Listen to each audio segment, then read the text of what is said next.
Gold, trusted gold buyers. మీరు తాకట్టు పెట్టిన బంగారాన్ని విడిపించి ఈ రోజు ఉన్న మార్కెట్ ధరకు కొనబడను. ఆ క్యారెక్టర్ చేసిన పల్లవి గారికి అంటే మళ్ళీ డబ్బు గురించి మాట్లాడుతున్నా తప్పుగా అనుకోవద్దు. వారికి ముంబైలోనే 200-300 కోట్ల దాకా ఆస్తులు ఉన్నాయని చెప్పి విన్నాను. నిజమేనా? బొంబాయిలో లేవనుకుంటానండి. ఓవరాల్గా అయినా ఇక్కడ చాలా ఆస్తులు ఉన్నాయి. నాకు తెలిసిన, నాకు అంతకంటే ఎక్కువ తెలియదు, మాట్లాడకూడదు కూడా. నాకు తెలియకుండా అనవసరంగా నేను చెప్పకూడదు.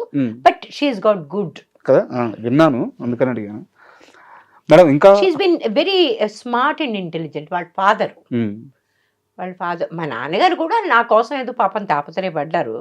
ఈ ఊళ్ళో ఒక ఫిల్మ్ నగర్ దానిలో ఆయనే డబ్బు కట్టారు, ఆయనే మొత్తం ఇదంతా కట్టారు. నేనేమి దానికి ఒక్క పైసా ఇవ్వలేదు.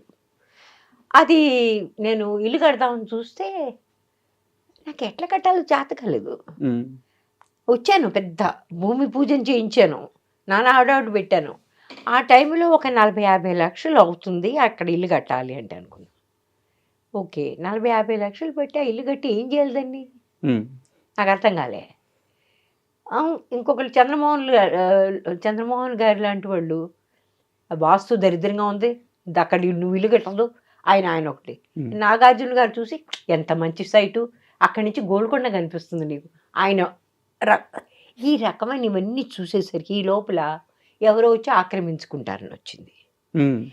కొంతమంది అయితే బొంబాయి వచ్చేసి అది ఇంత కొంట అంత కొంట అని చిన్న చిన్న అమౌంట్స్లో చెప్తున్నారు అంత పెద్ద స్థలానికి. ఇవన్నీ చూస్తుంటే నాకు చిరాకేసింది. నాకు అనిపించింది ఐ కాంట్ హ్యాండిల్ దిస్ అనిపించింది. నేను మాత్రం బొంబాయి వచ్చి ఇక్కడ స్థిరపడాలని అనుకోలేదు.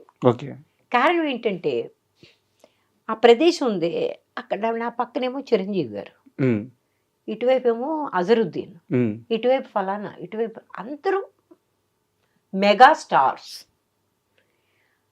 వాళ్ళు వెళ్ళేది ఫెరారీలును ముస్టాంగులు ఏమిటేమిటో, మన దగ్గరేమో మారుతి 800. నా పిల్లలు విపరీతమైన కాంప్లెక్స్లో పోతారు. I don't want it. That was the reason I don't want. ఇప్పుడు ఆ స్థలం ఏం చేశారు? అమ్మేశారు. అప్పుడే అమ్మేశారు. ఎంత కమ్మారు అప్పట్లో? 46-47 లక్షలు. ఎక్స్క్యూజ్ మీ, లక్షలు. ఎన్ని ఎకరాలు అది? ఎకరాలు కాదు, 1200 గజాలు. ఇప్పుడు ఎంత తెలుసు అక్కడ? తెలుసు, 20 కోట్లట. మంది కానప్పుడు మంది కాదు, గొడవే లేదు. అండ్ నిజం విషయానికి వస్తే తెలుగులో మీరు అప్పుడు కనిపించి చాలా సంవత్సరాలు అయిపోయింది. తేజ గారు అంటే నాకు తెలిసినంత వరకు ఏ కో డైరెక్టర్ ఫోన్ చేయలేదు, ఏ అసోసియేటివ్ ఫోన్ చేయలేదు, ఏ మేనేజర్ ఫోన్ చేయలేదు. తేజ గారు మీకు డైరెక్ట్గా ఒక కాల్ చేశారు, పలానా రోల్ ఉంది చేస్తారా, చేస్తే మీ ఇష్టం, బాగుంటుంది, లేకుంటే మీ ఇష్టం అని ఒక మాటతో ఒక ఫోన్ కాల్తో చేశారు. మీరు తర్వాత తేజ గారిని అడిగారా అసలు నేను ఎలా గుర్తొచ్చాను, నాకు ఎందుకు కాల్ చేసావని చెప్పి? ఆయన ఫోన్ చేశారు. ఆ టైం కూడా ఎట్లాంటిదంటే ఐ వాంటెడ్ టు వర్క్. మా అమ్మ పోయింది, ఓకే, ఒక వాయిడ్ వచ్చింది. అంటే నాన్న ముందే పోయారు, అమ్మ ఆ టైంలో పోయింది. పోయి ఒక 2 నెలలు అయింది. ఆ వాయిడ్ పోవట్లేదు నా మనసులోంచి. మా ఆయన కూడా అన్నాడు, నువ్వు బయటికి వెళ్ళు, just get out of here, do something అన్నాడు అనమాట. ఎందుకంటే నేను చాలా బాయిస్టర్స్, నేను ఎప్పుడు చాలా పాజిటివ్గా తిరిగే రకాన్ని. నన్ను అట్లా చూడడం ఎవరికి ఇష్టపడలేదు. సరే ఆ టైంలో ఈయన ఫోన్ వచ్చింది, నేను తేజ అన్న. తెలుసుండకపోతే తప్పలేదు. ఐ సెడ్ ఓకే, డైరెక్టర్ నేను, సినిమాలు తీస్తుంటాను, నా కన్సర్న్ పేరు ఇది, ఇలా ఒక క్యారెక్టర్ ఉంది, చాలా మంచి క్యారెక్టర్, మీరు కథ వచ్చి వింటాను అంటే మీకు టికెట్ బుక్ చేస్తా ఉన్నారు. ఇవాళ చేయమంటే ఇవాళ చేస్తా ఉన్నారు. అంటే ఇవాళ వద్దండి, రేపు కూడా వద్దు, ఎల్లుండి చేయండి. Okay, I need a little time to think. ఎల్లుండి చేయండి అన్నాను. ఆ పొద్దున్న టికెట్ బుక్ చేస్తాం, సాయంత్రం మీరు వెనక్కి వెళ్ళిపోవచ్చు అన్నారు. సరే అన్నా. అప్పుడు మీరు అడగలేదా హీరో ఎవరు ఏందనేది ఫోన్లో కూడా? ఓకే, నేను ఎప్పుడు కూడా బహుశా దీని గురించి పట్టించుకోలేదు. వాట్ డూ దే ఆఫర్ మీ, అది నాకు ముఖ్యం. తిన్నగా వాళ్ళ ఆఫీస్కి వెళ్ళాం. ఆయన వెంటనే కలిశారు, మొత్తం అంతా చెప్పారు. ఆయన అన్నారు, ఈ క్యారెక్టర్ మేము చాలామందికి ఆఫర్ చేసామండి, వాళ్ళ ప్రాబ్లమ్స్ వాళ్ళు చేయలేదు. రేఖా గారు కూడా చేశారని నేను విన్నా. ఎంత నిజమో అబద్ధం మనకు తెలియదు. జయసుధ గారు చేశారని మాత్రం తెలుసు. ఆ మందట కొంచెం ఫిజికల్, ఇంత ఫిజికల్ నేను చేయలేను అన్నట్టు. నేను ఆ ఫిజికల్ అవార్డు గురించి ఆలోచించలేదు, ఒక క్యారెక్టర్గా ఆలోచించాను ఓకే. అంతే. క్యారెక్టర్ ఆయన చెప్తా ఉంటే నాకు నచ్చింది. కొన్ని కొన్ని చోట్ల బహుశా ఆయన చెప్పింది నేను సరిగ్గా అర్థం చేసుకోలేదు కూడా అనుకుంటా. ఓకే. ఆ తర్వాత నేను షూటింగ్ చేస్తున్నప్పుడు అర్థమైంది మ్మ్. ఆయన చెప్పింది వేరు, నేను అర్థం చేసుకుంది వేరని. బట్ ఎనీవే ఇదంతా జరిగాక కూడా దీనిలో హీరో మహేష్ బాబు అని చెప్పారు. ఆ కృష్ణ గారి అబ్బాయిని, అది తెలుసు నాకు, అంతకంటే పెద్ద ఎక్కువ తెలియదు. ఆయన సినిమా, ఆ అబ్బాయి సినిమాలు చూడలేదు. చిన్నపిల్లాడిగా ఏదో సినిమా చూశాను అంతే, అంతకంటే చూడలేదు నేను. సరే అట్లాగే అనుకున్నాం. మీకు ఎంత డబ్బు కావాలన్నారు? I said I have no idea. మళ్ళీ అదే సమస్య, మనకి ఎప్పుడు ఉండే సమస్య, no idea. They said will give you this much. Said okay. ఆ తర్వాత మహేష్ నిజంగా నన్ను తిట్టాడండి. అవునా? ఏంటి అంత తక్కువ డబ్బు చేశారు మీరు, ఏమన్నా అసలు మీకు ఏమన్నా ఎవరన్నా అడిగే మాట్లాడినా లేదా? తిట్టాడు, పెద్దవాళ్ళు తింటారు అని తిట్టాడు. మరి అంత తక్కువ చేశారా? అంటే అంత తక్కువ అంటే నాకు తక్కువ అనిపించలేదు, కానీ ప్రపంచంలో చాలా మందికి ఇప్పుడు విజయశాంతి గారు సినిమా చేస్తారు, ఆవిడ 1 కోటి రూపాయలు తీసుకుంటారు అనుకుంటా. నేను 1 కోటి రూపాయలు నేను అడగలేను, నాకు అర్థం లేదనిపిస్తుంది. Why should they pay me that much money నాకు అనిపిస్తుంది. But I want a decent money. నేను ఇంత వచ్చి ఇంత టైం స్పెండ్ చేస్తున్నప్పుడు I want a decent amount of money, but not exorbitant. అది అదే మీరు ఇల్లు అమ్ముకుని నాకు డబ్బులు కాదు. తేజ గారిని అడిగారా ఈ క్వశ్చన్? నాకే ఎందుకు ఫోన్ చేసి ఎలా గుర్తొచ్చాను అడిగాను. అలా అంత డైరెక్ట్ గా అడగలేదు, బట్ నేను ఎట్లా గుర్తొచ్చాను మీకు అడిగాను. అడిగితే అన్నారు, మీరు ఎలా గుర్తొచ్చారు నేను ఇప్పుడు చెప్పలేను, కానీ మిమ్మల్ని మేము మర్చిపోలేదు అన్నాడు.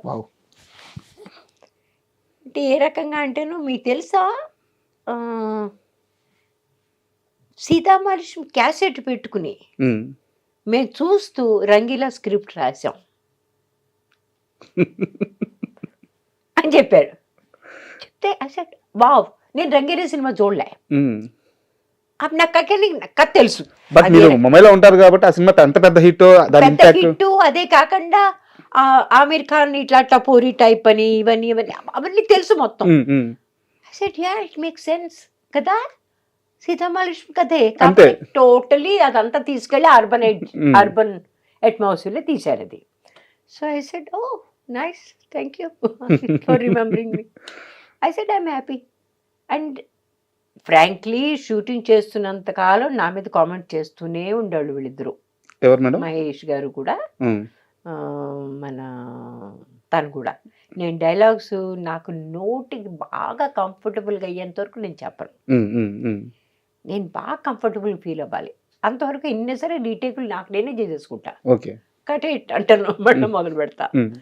I have to feel like I'm saying it from here. అది ప్రాబ్లం.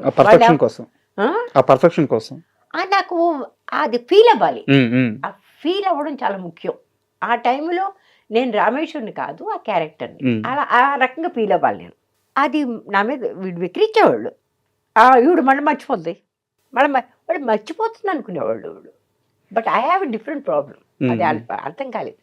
కానీ ఒకరోజు ఏదో ఒక విషయం మీద మహేష్ గారు నన్ను అడిగారు, మహేష్ బాబు గారు, అది మీ సరిగ్గా అదే సెంటెన్స్ దగ్గర మీ కళ్ళప్పుడు అలా బడబడి నీళ్ళు ఎలా కారుతాయి అని అడిగాడు. అంటే because that is how I imagine that whole scene. ఆయన వద్దనే చెప్పాడురా, బజార్కి వెళ్ళొద్దని చెప్పాడురా, నేనే బలవంతంగా తీసుకెళ్ళాను.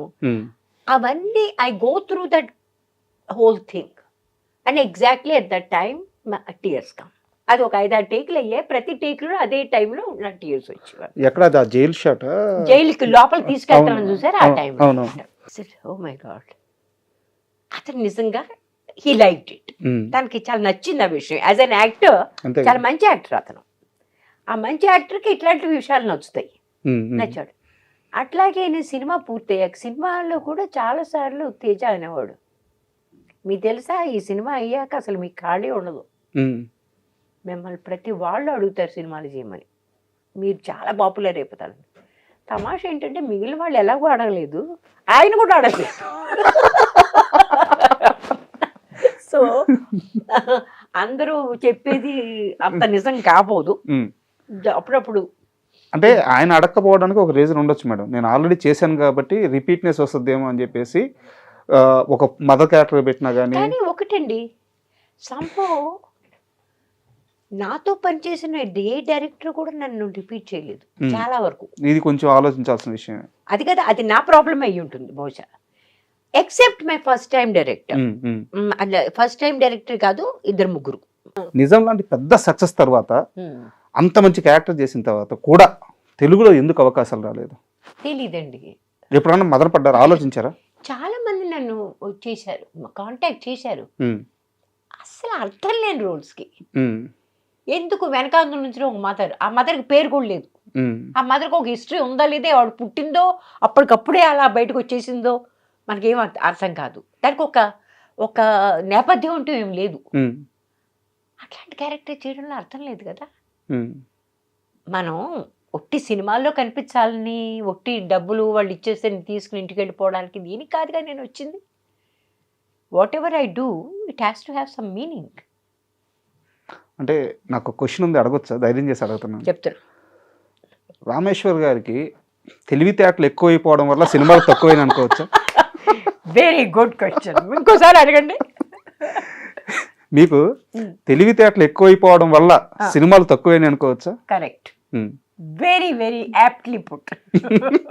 చాలా అద్భుతంగా మీరు దీన్ని కరెక్ట్గా చెప్పారు. ఆ మాటకు వస్తే మీరే కాదు, నా మొట్టమొదటి ప్రొడ్యూసర్ రాజశ్రీ ప్రొడక్షన్స్, ఆయన మొట్టమొదటే నన్ను అన్నాడు, అమ్మా నువ్వు దయచేసి డైరెక్టర్ అయిపో, నీకు యాక్టర్గా పెద్ద కాలం నీకు కష్టం. మా డైరెక్టర్ కూడా అన్నాడు, లేఖనని కూడా, తల్లి నువ్వు ఏదైనా కాస్త డైరెక్షన్ మొదలుపెట్టు, ఎందుకంటే నీ యాటిట్యూడ్తోనూ నీ ప్రశ్నలతోనూ వేగిపోయి ఎవడో నేను సినిమాలు తీసుకోను. నేను ప్రతి దానికి అడిగేదాన్ని, లాజిక్ అడిగేదాన్ని. ఇప్పుడు ఒక సినిమాకి నాకు వచ్చిందండి ఆఫర్, 1935 అట. దానిలో కలకత్తాలో ఒక క్లబ్లో ఒక అమ్మాయి పాటలు పాడుతుందంట. ఆ క్యారెక్టర్కి నన్ను చెప్పారు. అసలు I'd love to do it. నేను అమ్మాయి ఆంగ్లో ఇండియన్, అదే కాదు మన హిందూ, నాట్ పాసిబుల్. హిందూ క్యారెక్టర్లో క్లబ్లో వెళ్ళి ఎట్లా పాట పాడలేదండి. హిందూ కానీ ముస్లిం కానీ ఆ టైంలో ఆంగ్లో ఇండియన్స్ మాత్రమే చేసేవాళ్ళు ఆ పని. ఇప్పుడు ఇది మీకు తెలియడం వల్లే కదా మీరు క్వశ్చన్ అడిగింది. నా కర్మగాలు నాకు తెలుసు కదండి. నాకు వచ్చిన గొడవ అసలు ఏమీ తెలియకపోతే ఏ బాధ లేదు. నాకు అన్ని తెలుసు, అదొక పెద్ద ప్రాబ్లం నాకు. అన్ని అని కాదు కానీ నాలో కొంచెం జిజ్ఞాస ఎక్కువ. సావిత్రి గారి సినిమా తీశారు చూసారా, సినిమా చూడలేదు నేను. మహానటి సినిమా చూడలేదు నేను, కానీ ఆవిడ గురించి మొత్తం ఇన్ఫర్మేషన్ ఇప్పటి వరకు యూట్యూబ్లో ఎంత ఉందో, మొట్టమొదటి సినిమా నుంచి మొత్తం అంతా తెలుసు మీకు.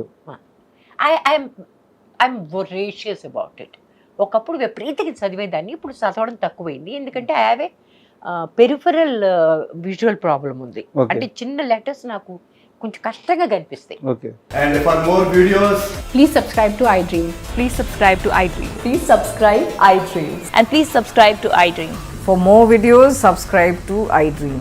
please like, share and subscribe to the channel. Congratulations, iDream. Subscribe to iDream. Subscribe to iDream. So subscribe to iDream Media.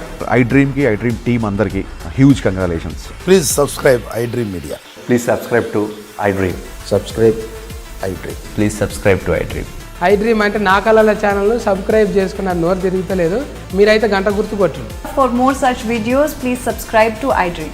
Subscribe to iDream. Please subscribe to iDream. Please subscribe iDream Media. Please do subscribe to iDream. Please subscribe to iDream Media. For best entertainment and information, please subscribe iDream. And don't forget to subscribe to iDream.